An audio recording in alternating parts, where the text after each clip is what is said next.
스바냐 3장 14절부터 20절까지 말씀 찾으셨으면 저와 함께 한 목소리로 또박또박 맞춰서 읽어보도록 하겠습니다. 시작. 시온에 따라 노래할지어다. 이스라엘아 기쁘게 부를지어다. 예루살렘 따라 전심으로 기뻐하며 즐거워할지어다.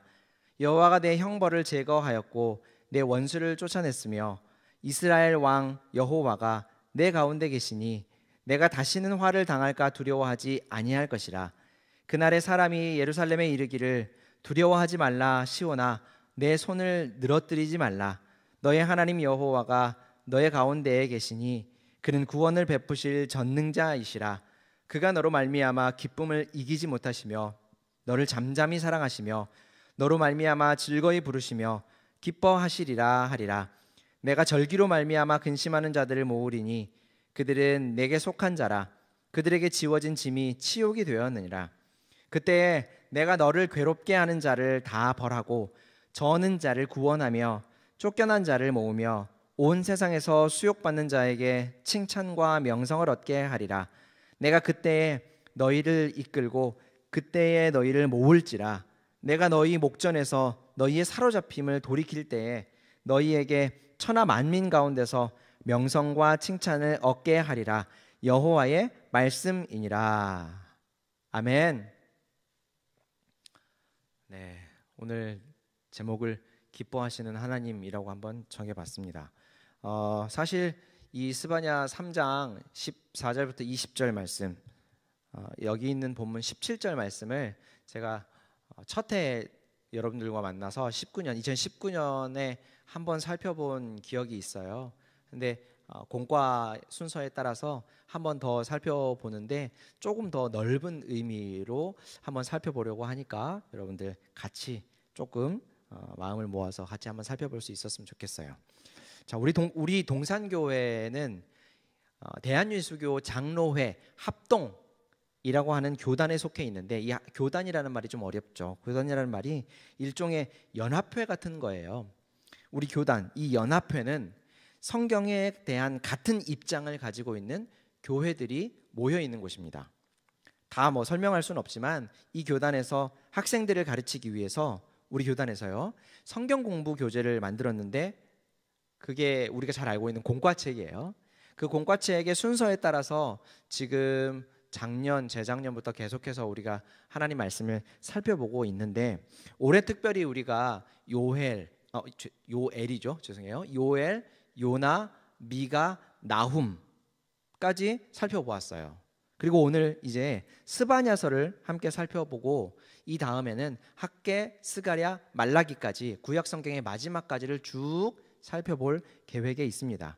여러분과 구약의 소선지서를 함께 살펴보면서 하나님을 배울 수 있다는 게 참 좋은 것 같아요. 뭐냐면 사실 구약의 소선지서는 많은 경우에 잘 살펴보지 않는 책이에요. 이런 표현도 쓰더라고요. 많은 교인들에게 교회에서 홀대받는 책이다, 이런 얘기를 많이 해요. 근데 그 내용이 사실 요즘 우리 시대와 우리 사회에 꼭 필요한 말씀이 담겨 있고, 그 말씀에 비추어 우리가 이 시대를 어떻게 살아야 할지, 어떻게 하나님의 뜻 가운데 머물러야 할지를 가르쳐주는 책이기 때문에 우리가 지금 이 시기에 이 소선지서를 함께 살펴보는 것은 굉장히 유익하고 굉장히 하나님께서 기뻐하시는 뜻이 아닐까 하는 생각을 해봅니다. 지난주에 요나, 미가, 나훔까지 말씀을 살펴보면서 이 세 책에 공통점이 있다 그랬어요. 그게 바로 니느웨가 이 세 책에 다 등장한다라는 것이었죠. 오늘 우리가 살펴보는 이 스바냐서, 스바냐, 되게 발음도 어렵죠. 스바냐, 스바냐서는 니느웨 시리즈의 완결편이에요. 니느웨에 대한 말씀은 오늘 이 스바냐로 딱 끝이 납니다. 스바냐서를 쓴 이 스바냐 선지자는 좀 특이한 인물이에요. 퀴즈를 낼 걸 그랬나? 스바냐서는 누가 썼을까요? 이렇게 퀴즈 안 나옵니다. 구약 성경 다른 책에서는 사실 이 스바냐라고 하는 인물이, 스바냐 선지자가 단 한 번도 나오질 않아요. 물론 이 스바냐라고 하는 이름, 동명이인은 있어요. 열왕기서나 역대서에서 여러 번 나오고요, 느헤미야서에서도 나오고 있습니다. 그런데 스바냐서를 쓴 선지자 스바냐는 여기만 나와요. 그 스바냐가 이 스바냐인지 아닌지 어떻게 할 수 있습니까? 네, 그 스바냐들과 이 스바냐는 시대가 맞질 않아요. 오늘 우리가 보지는 않았지만 스바냐 1장 1절 말씀을 한번 한 두 장만 넘기셔서 보세요. 아몬의 아들 유다 왕 요시야의 시대에 스바냐에게 임한 여호와의 말씀이라. 스바냐는 히스기야의 현손이요 아마랴의 증손이요 그다랴의 손자요 구시의 아들이었더라. 일단 스바냐가 살던 시대에 대한 그 가장 확실한 설명, 가장 확실한 그 힌트라고 할까요? 그것은 바로 유다의 왕이 누구였는가? 요시야였다라고 그래요. 그러면서 방금 전에 말한 대로 스바냐 선지자도 니느웨의 멸망에 대해서 예견을 하고 있다라고 하는 것을 조합해서 우리가 감안을 해보면 아시리아와 그 나라의 도시였던 니느웨가 멸망한 BC 621년 이전 시대가 바로 스바냐 선지자의 활동 시기였다라고 우리가 짐작할 수가 있습니다. 그리고 또 한 가지 힌트가 스바냐서가 3장까지고 오늘 우리가 읽은 이 3장에서도 마지막 단락을 중점적으로 우리가 살펴보지만 1장의 내용부터를 쭉 살펴보면은 스바냐 선지자는 유다 백성들 그리고 하나님의 백성들의 이 우상 숭배를 굉장히 강도 높게 비판했던 말씀을 볼 수가 있어요. 1장 4절부터 6절 말씀을 제가 한번 읽어볼게요. 내가 손을 들어서 유다와 예루살렘의 모든 주민을 치겠다. 이곳에 남아있는 바알 신상을 없애고 이방 제사장을 부르는 그마림이란 이름도 뿌리 뽑겠다. 지붕에서 하늘의 뭇 별을 섬기는 자들, 주에게 맹세하고 주를 섬기면서도 밀곰을 두고 맹세하는 자들, 주를 등지고 돌아선 자들, 주를 찾지도 않고 아무것도 엽줍지 않는 자들을 내가 없애버리겠다. 4절에 보면 유다와 예루살렘의 주민을 치시겠다 이렇게 말하죠. 그러니까 하나님께서 매를 대겠다라는 거예요. 근데 바알 신상을 없애고 이방 제사장을 부르는 그마림의 이름도 동시에 뿌리를 뽑겠다라고 합니다. 이 그마림이라는 말은 우상을 섬기도록 돕는 사람들, 우상의 제사장을 가리키는 말이에요. 굳이 아마 표현해 보자면 무당이라는 말이 우리나라 무속인들의 명칭이듯이 우상을 섬기는 제사장을 가리키는 고유명사 같은 것이 바로 이 그마림이라는 말이에요.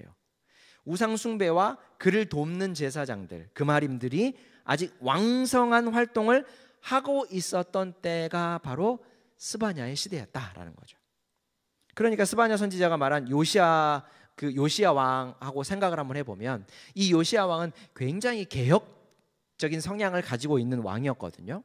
당시 이스라엘의 종교개혁을 크게 불러일으켰던 아주 철저한 종교개혁을 시행했던 왕이에요. 많은 우상들을 다 때려 부시고 우상을 섬기는 산당들을 다 없애고 밀곰이라고 하는 이 암몬의 우상신을 섬기던 유다의 산당들을 다 박살을 냈다 그래요. 자, 그렇다면 요시야가 이런 종교개혁을 감행한 때가 요시야 왕의 즉위 18년 되던 해, 18번째 되던 해였으니까 스바냐 선지자는 그 이전부터 활동을 했고 스바냐서의 내용도 바로 그 이전에 해당되었다라고 봐야겠죠. 그때가 BC 621년이니까 이전의 사회상과 유다 백성들의 타락의 모습을 기록하고 있는 것이 바로 스바냐서라고 생각하면 될 것 같아요. 자, 한 가지 더 우리가 알아야 되는 사실이 있는데 스바냐서는 유다 백성의 우상 숭배만을 비판했던 것은 아니고요. 니느웨의 멸망에 대해서도 말하고 있어요. 요시야 왕은 스바냐가 활동하던 당시에 유다 왕이 요시야 왕이라고 했죠. 이 요시야 왕은 유다 백성들의 우상 숭배만 개혁한 것이 아니라 하나님을 섬기는 것처럼 하지만 실상은 종교 생활과 그 형식에만 치중하고 정작 하나님을 사랑하고 이웃을 사랑해야 하는 일에는 전혀 관심이 없었던 백성들의 실생활까지도 철저하게 바로잡으면서 정의롭고 공의로운 나라를 펼치려고 애를 썼고요. 또 주변에 있는 어려운 이웃들을 돌보는 하나님의 백성으로서의 삶을 굉장히 강조했던 왕이었어요. 그러니까 왕이지만 굉장히 믿음이 좋은 하나님을 잘 섬기고 사랑하는 왕이었다고 생각할 수가 있죠. 돈 있고 권력 있는 사람들에게 괴롭힘 당하던 가난한 사람들과 궁핍한 사람의 편이 되어주고 돈이나 힘 때문에 구분 판결을 내리지 않도록 굉장히 힘을 썼던 왕이 바로 이 요시야 왕이었어요. 예레미야 22장 15절과 16절에도 이러한 말씀이 기록되어 있어요. 예레미야도 같은 시대 사람이거든요. 내가 남보다 백향목을 더 많이 써서 집짓기를 경쟁한다고 해서 네가 더 좋은 왕이 될 수 있겠느냐? 네 아버지가 먹고 마시지 않았느냐? 법과 정의를 실천하지 않았느냐? 그때에 그가 형통하였다. 그는 가난한 사람과 억압받는 사람의 사정을 헤아려서 처리해 주면서 잘 살지 않았느냐? 바로 이것이 나를 아는 것이 아니겠느냐? 나 주의 말이다. 요시야 왕에 대해서 설명하고 있는 거죠. 여러분, 우리가 나훔서를 살펴보면서 잠깐 언급을 했었지만 니느웨는 왜 하나님의 심판을 받게 되었는가? 하나님을 의지하지 않는 모습, 믿음이 없는 모습을 가지고 있었기도 하지만 보편적인 이유로는 약한 사람들을 괴롭히고 온갖 악행을 자행했기 때문에 하나님은 약한 사람들을 돌보시고 자기 편이 되어주는 사람이 없는 딱한 사람들의 편이 되어주시면서 그들의 가장 강력한 적이었던 니느웨를 심판하셨던 거예요. 오늘 우리가 읽은 19절 말씀에도 보면 하나님께서 자기 백성들을 구원하실 때에는 너를 괴롭게 하는 자를 다 벌하고 저는 자를 구원하며 쫓겨난 자를 모으며 온 세상에서 수욕받는 자에게 칭찬과 명성을 얻게 하시겠다, 이렇게 말씀하죠. 하나님은 어떤 사람을 구원하실까요? 하나님이 필요한 사람들을 구원하신다고 그래요. 하나님 없이도 괜찮다고 착각하며 살아가는 사람들은 주님께서도 모른 채 하신대요. 누가복음 5장 31절 32절 말씀을 한번 제가 읽어드릴게요. 예수께서 그들에게 말씀하셨다. 건강한 사람에게는 의사가 필요하지 않으나 병든 사람에게는 필요하다. 나는 의인을 부르러 온 것이 아니라 죄인을 불러 회개시키러 왔다. 이 당시 이 스바냐 선지자가 활동하던 당시에 강력했던 이 아시리아의 니느웨에 비하면 이스라엘은 힘이 아주 약한 나라였고요. 그 나라에서 활동하던 스바냐 선지자는 정말 보잘것없는 사람이었는데 그러니까 다른 구약 성경에서는 나오지도 않잖아요. 근데 하나님은 그런 스바냐를 통해 니느웨에 대한 심판을 알리고 또 이스라엘 백성들에게 하나님의 말씀을 전해서 그들이 마음을 돌이켜 하나님을 온전히 섬길 수 있도록 했던 것을 보면 성경의 신비를 다시 한번 깨닫게 돼요. 하나님은 연약한 자라도 지혜와 능력을 주셔서 사용하시는 분이시고요. 세상에서는 볼품없는 사람이라 할지라도 버리지 않으시고 고귀하게 여겨주시고 사용하시는 아주 좋은 분이라는 것이죠. 자, 우리가 살펴보는 이 스바냐서의 저자인 스바냐는 그의 이름의 의미가 감추다, 그 다음에 간직하다라는 동사와 하나님이라는 말의 그 명사가 함께 들어있는 말이에요. 그래서 하나님께서 감추신다 혹은 하나님께서 간직하신다라는 뜻의 이름이 바로 스바냐입니다. 이 말을 구약 전체와 스바냐서에 비추어서 살펴보면 하나님께서는 어렵고 고통스러운 환난의 때에 자기 백성들을 안전하게 감추시고 또 그들을 위해 좋은 것을 간직해 두셔서 그들을 돌보시는 분이시다 라고 하는 것을 우리가 알 수가 있어요. 스바냐 2장 3절에서는 하나님을 찾고 공의와 겸손을 구하는 이들을 감추어 주신다라고 말씀하고요. 또 3장 12절에서는 하나님을 의지하고 하나님께 붙들려 있으며 겸손한 이들을 하나님은 남겨두신다, 간직하신다, 한편에 고이 간직하신다 라고 말씀합니다. 한편 하나님께서는 하나님을 떠난 이들, 교만해서 하나님 없이도 충분히 살아갈 수 있다라고 자부하던 이들을 하나님은 벌하신다고 그래요. 스바냐 1장, 2장, 3장에서 계속해서 이런 하나님을 우리에게 스바냐는 가르쳐주고 있습니다. 오늘 우리가 읽은 14절 말씀을 이제 살펴보면 이제라고 하니까 참 겁나는 이야기네요, 그죠? 근데 여기서는 이제 쑥쑥 지나가니까 여러분들이 조금만 참으세요. 노래하라, 기쁘게 부르라, 전심으로 기뻐하며 즐거워하라 라고 하는 청유형 표현이 나오고 있어요. 듣는 사람들에게 무언가를 하자라고 청유하고 있는 것이죠. 그러면 무엇을 노래하고 기쁘게 부르고 즐거워하라는 말일까? 누구를 부르는지, 누구에게 청유하고 있는지를 한번 보세요. 시온에 따라, 이스라엘아, 예루살렘 따라 이렇게 부르죠. 이 호칭은 모두 특정한 사람 한 명을 가리키는 건 아니에요. 바로 구원받은 하나님의 백성을 지칭하는 말입니다. 그러니까 구원받은 백성아 노래하라. 구원받은 백성아 기쁘게 부르라. 구원받은 하나님의 백성들아 전심으로 기뻐하며 즐거워하라 라고 하는 거예요. 무엇을요? 구원을요. 그 구원은 누가 주는 건가요? 하나님이요. 하나님을 꼭 필요로 하는 사람에게 구원을 베푸시고, 하나님을 붙들고 의지하는 겸손한 사람에게 구원을 베푸시고, 또 고난 중에 그들을 감추시고 간직하시는 그 하나님을 노래하라, 기쁘게 부르라. 그 하나님이 너를 구원하시고 간직하시니 하나님을 기뻐하며 즐거워하라 라고 하는 말씀이죠. 15절부터 나오는 말씀도 하나님을 노래하고 기뻐하는 이유에 대해서 설명을 하고 있어요. 오늘 우리가 읽었지만 15절 16절 말씀 다시 한번 읽어볼게요. 주님께서 징벌을 그치셨다. 너의 원수를 쫓아내셨다. 이스라엘의 왕 주님께서 너와 함께 계시니 내가 다시는 화를 당할까 두려워하지 않을 것이다. 그날이 오면 사람들이 예루살렘에게 말할 것이다. 시온아 두려워하지 말아라. 힘없이 팔을 늘어뜨리고 있지 말아라. 아멘. 원수가 형벌을 당하고 화를 당하는 모습을 본다면 우리가 그런 일을 직접 당하지는 않을지라도 두려운 마음이 분명히 들겠죠. 우리 옆에서 그런 일을 당하고 있다면요. 뉴스에서 실제 전쟁 장면을 가끔 보여주잖아요. 그걸 우리가 보고 있으면 우리나라에서, 우리 동네에서 내가 당하는 일이 아니지만 굉장히 좀 무서운 생각이, 좀 끔찍한 생각이 좀 들지 않아요? 그렇죠.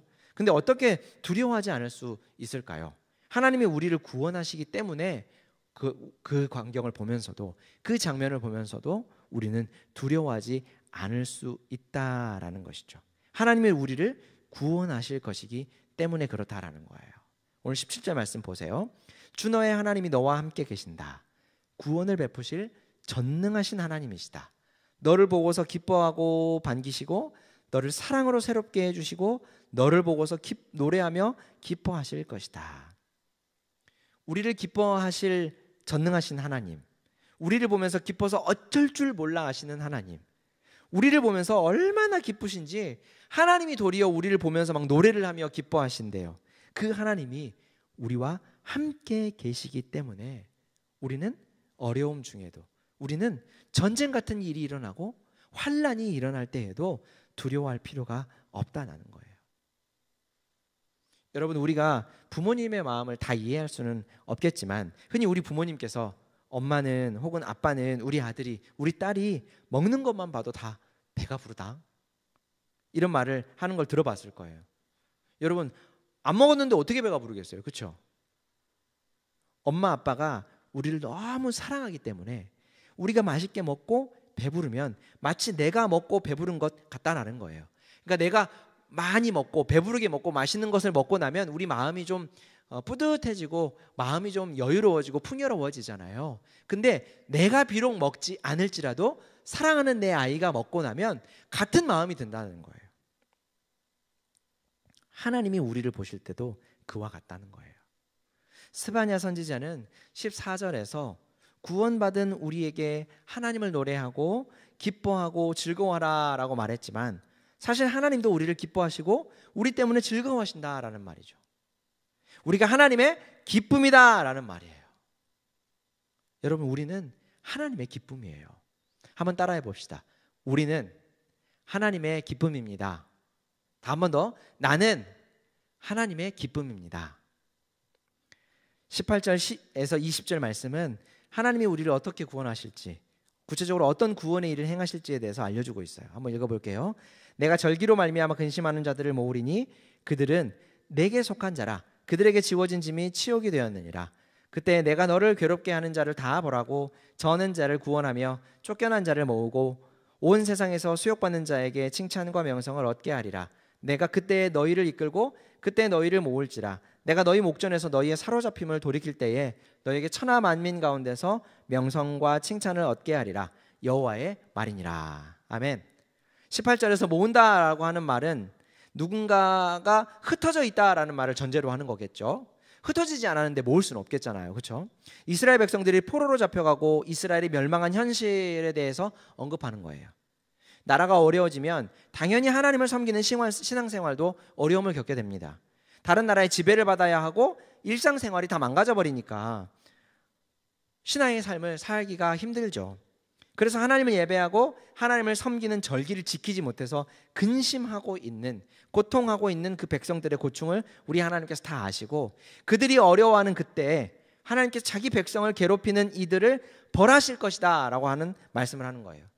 그러면 어려움을 당하는 백성들이 구원을 얻게 될 거고, 쫓겨나서 떠돌아다니는 백성들이 다시 모이게 될 것이고, 나라를 잃고 하나님을 섬길 수 없어서 치욕스러운 시절을 지나가고 있을 때 그 백성들의 명예를 다시 회복시켜 주실 것이다 라고 말씀하고 있는 것이죠. 스바냐 선지자는 마지막 부분에 이스라엘 백성들이 전쟁으로 인해 나라를 잃은 상황에서 하나님의 구원을 바라볼 수 있도록 이러한 말씀을 전하고 있는 거예요.